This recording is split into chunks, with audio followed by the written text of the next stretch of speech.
Okay.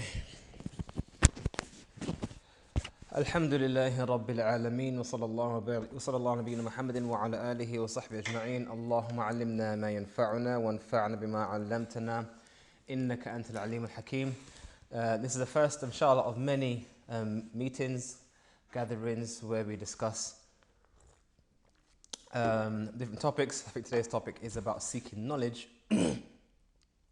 And before we get into the questions, I have a brief introduction about the topic of seeking knowledge. An introduction comes from a very important hadith that I studied when I was in Medina. That was, I would say, a single most important hadith that I have come across as it relates to the topic of seeking knowledge. And the hadith goes as such: إن أول الناس يقضى عليه يوم القيامة رجل استشهد. So the very first of the people who will be called to account and judged on the day of judgment will be a man who died as shaheed. فأتي به فعرفه نعمه فعرفها. And he will be brought forward, it will be made known to him the favors that Allah had given upon him in the lifetime, and he will acknowledge them. So yes, these were the favors and blessings that we received. And it will be said, فما عملت فيها, what did you do with those blessings? قال قاتلت فيك حتى استشهدت. I fought for your sake until I died a shaheed. And Allah will say to him, كذبت, you have lied. ما قاتلت إلا ليقال جريء. You only fought in jihad so that it be said that you are brave. وقد قيل, and definitely it was said that this person is brave. فأمر به فصحب على وجهه حتى ألقي في النار. So he'll be ordered to be dragged on the floor on his face until he is eventually thrown into hellfire. ورجل تعلم العلم وعلمه وقرأ القرآن. And a man who learnt knowledge and taught that knowledge, and he read the Quran. فأتي به فعرفه نعمه فعرفها. And he will be brought forward for judgment. It will be made known to him the favors Allah gave to him, and he will acknowledge those favors. قال فما عملت فيها. And we said to him, what did you do with those ni'am? قال تعلمت العلم وعلمته وقرأت فيك القرآن. I sought knowledge and I taught that knowledge and I read the Quran for your sake. قال كذبت. And Allah will say, and He will say, rather you have lied. ما تعلمت العلم إلا ليقال عالم. You only learnt knowledge so that it be said he is an alim. وما قرأت القرآن إلا ليقال هو قارئ. And you only read the Quran so that it be said he is a reciter. وقد قيل, and it was said فأمر به فصحب على وجهه ثم فألقي في النار. Then he will be ordered to be dragged on his face until he is eventually thrown into hellfire. ورجل وسع الله عليه من أصناف المال كله. And there will be a man who will be brought, who Allah opened up to him all the avenues of the dunya, all of it, كله. فأتي به فعرفه نعمه فعرفها. And he brought forward, it will be made known to him the favors Allah gave to him, and he will acknowledge them. قال فما عملت فيها. And it will be said, what did you do with these ni'am? قال ما تركت من سبيل تحب أن ينفق فيها إلا أنفقت فيها لك. I didn't leave any particular path, any avenue that you love money to be spent, except that I spent my money in that path. قال كذبت. And it will be said to him, you have lied. ما فعلت ذلك إلا ليقال جواد. The only reason why you gave that money was so that the people will say he is generous. وقد قيل.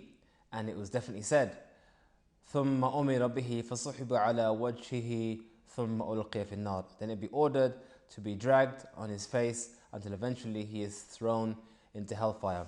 Now this hadith was a very powerful hadith and a very important hadith for the simple reason of sincerity. We have three different people who did three different things. One died, or one fought in the cause of Allah, one studied in the cause of Allah, and one spent in the cause of Allah. But all three of them lacked sincerity, and therefore all the deeds that they had done didn't amount to much, and it was, you could say, an evidence against them, not for them, on a day of judgment. So as we're here gathered to discuss how to seek knowledge, the primary goal or primary lesson that a student of knowledge should observe is sincerity. We need to analyze ourselves, analyze our nafs, our internal workings, our thought processes, and ask ourselves, why are we seeking knowledge? Now, it doesn't have to be, you don't just have to be, I'm doing it fi sabilillah. I mean, yeah, I get that.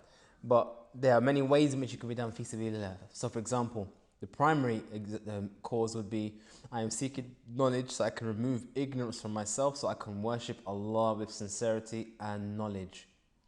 Because I don't want to be like those who, like the Christians who worship Allah on ignorance, nor don't be like the Jews who just have knowledge but don't do any sincere worship. I want to be a sincere worshipper of Allah upon knowledge. So that is an example of sincerity. It's not for the people, it's for yourself and your hereafter. Then you have someone who may learn knowledge, not necessarily for themselves because they know what they need to know for themselves, but they still want to seek knowledge for other reasons, but it still could be righteous. So for example, maybe a person wants to educate the people, wants to bring people to Islam, so they want to do good for Islam. So they want to be educators and propagators of Islam. They want good, they want this khair, this good that Allah has given them, they want it for others. And the best way they feel they can do so is by having knowledge of this Islam, so that when they speak to others and they engage with other people, they have the ability to convey the knowledge correctly. Righteous deeds, righteous intention.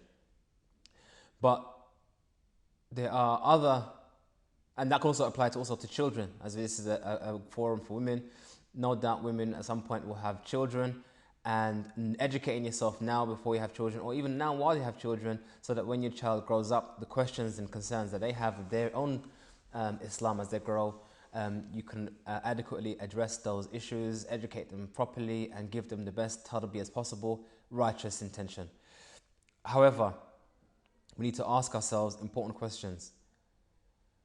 How would I feel if I memorized the Quran and nobody knew? How would I feel if I learnt fiqh to a good level and nobody knew? How would I feel if I could answer any question on fiqh but no one asked me?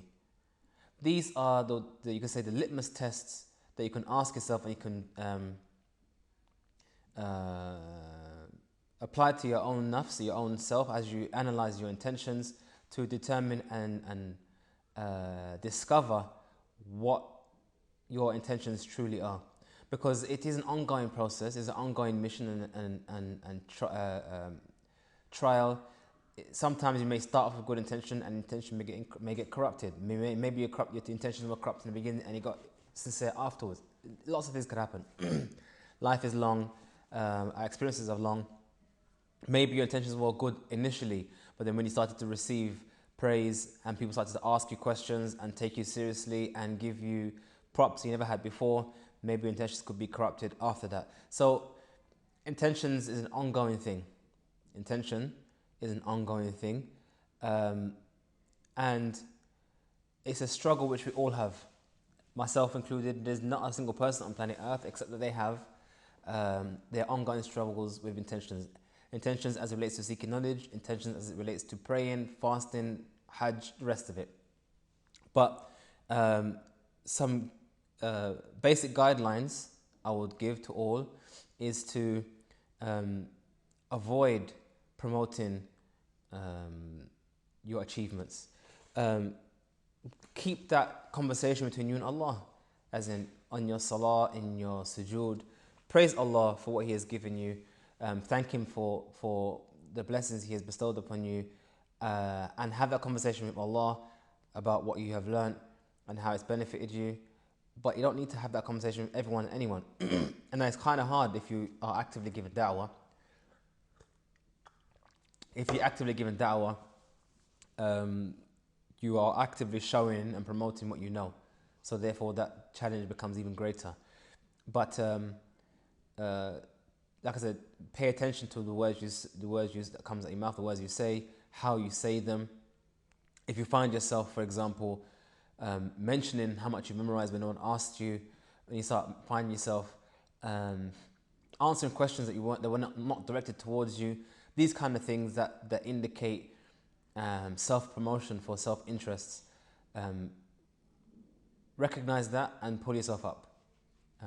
It's, like I said, it's an ongoing thing. We all make slip-ups, all have avenues where we think to ourselves, that was low. And if you do feel the urge to use yourself as an example for whatever reason, like if you're giving someone an inspirational story about something, you don't have to say, and this happened to me. You can say, I know of someone, or I know this happened to someone where this happened to them, this happened to them. Now that someone would obviously be yourself, but you don't have to say, this is myself. In these ways, you can throw away any kind of praise in another direction and bring it back to yourself. So those are the things that you can do to help protect your intentions, and often always make dua to Allah to protect you from ayn, from hasad, from feeling proud of your own achievements, and most importantly what's called ujub, being astonished and amazed with yourself. I've seen this while I was in Medina. People who went there very humble and left there very arrogant. This is actually a sickness. Sheikh Muhammad bin Salih al-Uthaymeen did mention that competing with each other and being jealous of one's achievements happens the most amongst the scholars, and it's the most repugnant form as well. And he's not saying that to criticize scholars, he's just saying that the nature of the knowledge leads to that. It leads to that result. So without further delay, just a reminder about intentions. Intentions are very, very, very, very important in all that we do. And I ask Allah to make all of your efforts to seek knowledge the best you possibly can. And inshallah, if you find any benefit in what I've said, then inshallah, make dua that one day you can do the same. So some questions.